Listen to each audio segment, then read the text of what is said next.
I was free. Oh, 3. When I was diagnosed with cerebral palsy in both my legs. At first, I was kind of skeptical. I was like, okay, because of my legs, you know, my teacher might drop me. But this one did not give up on me, and it was really surprising to me because I expected him to give up on me. And on the first day I came in, I actually told him, you know, I have cerebral palsy. Like, it's very mild, but it still like hurts. You know, please forgive me if I screw this up.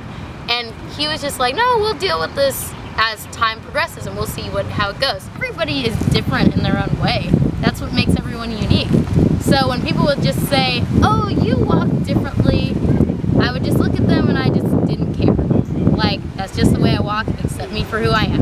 And that's basically what I left it at on the first day.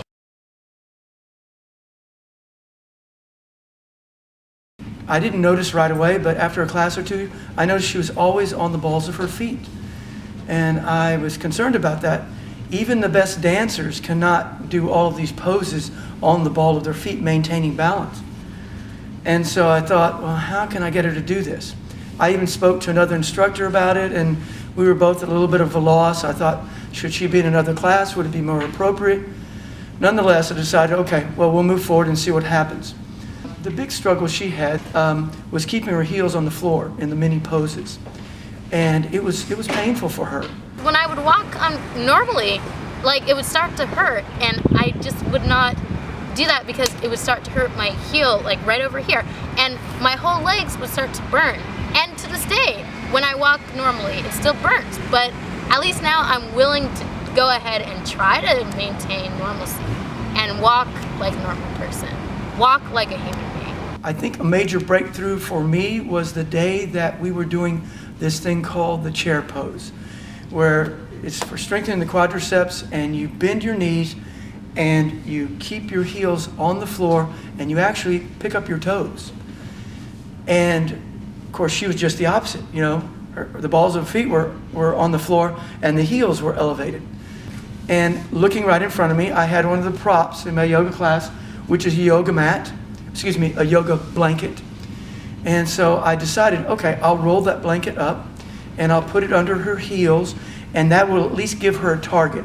I don't expect her to get to the floor today, but at least if she can feel some kind of surface to make that her goal, she can progress day by day. And that seemed to make a difference. And then a week or so later, she was able to get closer to the floor, not all the way without the blanket. And then about 2 weeks, 3 weeks later, all of a sudden, she had her heels on the floor. And now it's been 5+ weeks, I think this is the start of the 6th week, that she's consistently walking with her heels down. And wow, she had a breakthrough, and now after 18 years, she walks normal. It's just amazing. I was walking on my tippy toes, I stand on my tippy toes. I did this all the time. I've been walking like that since I was 3 years old. So the thing is, and I was actually told by doctors that that's how I would walk for the rest of my life. So they told me, like, you're gonna end up in a wheelchair, you're gonna walk like this for the rest of your life. And they told me all this crap that just wasn't true about me.